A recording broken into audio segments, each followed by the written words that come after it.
Most of my information comes from Grandpa, and he's 96, and it wasn't in use in his lifetime. Okay, so we're talking pre-1890, probably. We found the bridge abutments there for that old bridge that was abandoned many, many years ago.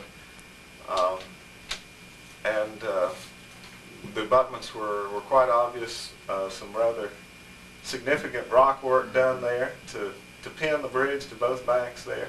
What do you recall of that bridge? I don't remember seeing the pier on our side at all. And yet I walked that place or ridden that place, I mean horseback down there. But I don't remember ever seeing those rocks or ever noticing them. But I do remember going swimming out from the other side one Sunday afternoon with some boys, and I got out. We had no bathing suits in those days. I got out and I was up on top of the old pier, putting my clothes on, and down not 2 feet from me was a coiled moccasin snake. And we killed a fella, and we got a catfish about 6 inches long out of it. So you almost interrupted his meal. Well, he finished the meal. He had the benefit of swallowing them anyhow. No, I don't have a recollection of that pier on our side. I just don't. I want to go back down and see it. Right. You have a little bit of information about that bridge. It was known as Anderson's Bridge, yeah. Anderson's Bridge, named after. Well, Thomas Anderson was a large landholder in that area, and he owned land all along that part of the Banister River. Okay, and do you know the date of? Do you know the circumstances of construction there? Well, the only thing I do remember is that in 1802 there was a court order. It's in the county records for authorizing repairs to the Anderson Bridge on the Riceville Mount Airy Road. So it was there prior to 1802 then.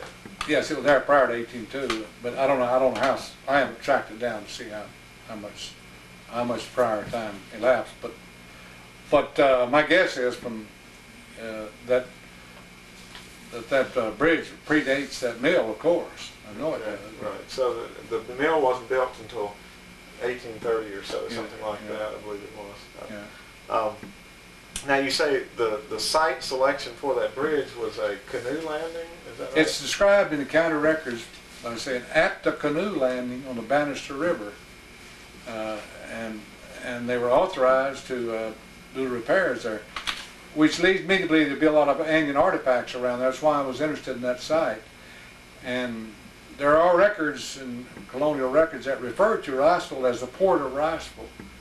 Okay. It's been there was some traffic on the Banister River by Indians and what have you. Now, do you think this site here is what you might say the Riceville port site, or was there an entrance back? I would think so. I think this would be it. Yeah. You know, your speculation, which is puzzling, rather perplexing to find that race, the base of the bottom of the race, is considerably higher than the Banister River at the point where the dam is. I was interested in that observation you made there, and I'm in agreement with you that it's puzzling. There had to be a dam on the Banister to reach that height. It's much higher than I would have expected. Much higher than I would have expected. And it's always possible that they did come back in there to protect that bridge, even to fill in later on after the mill was out of existence, maybe to fill in to keep water from coming down and damaging the approaches. Right. I don't know. It's pure speculation. Well, we'll return to our look at the site now. Inland, a few hundred yards now, because this is a few hundred yards in from the old bridge, and we're standing right in line with the bridge to the left and right of the picture. This is apparently where the old road crossed the mill race right here. The mill race is, at this point, rather far from the river because the river swings out around the peninsula here. It juts out in a sharp bend. And this mill race cuts off the bend, so to speak, to the water flow. And we've had a rainy season here, and it's pretty well filled up with water. And so this is a very, very obvious stretch of that mill race. Now the problem is, if we turn and look in the other direction, if we look back around this way, we don't see it. There's a valley here, but there's no water standing in. Oh yeah, I'd like erected it. I don't think anybody else would.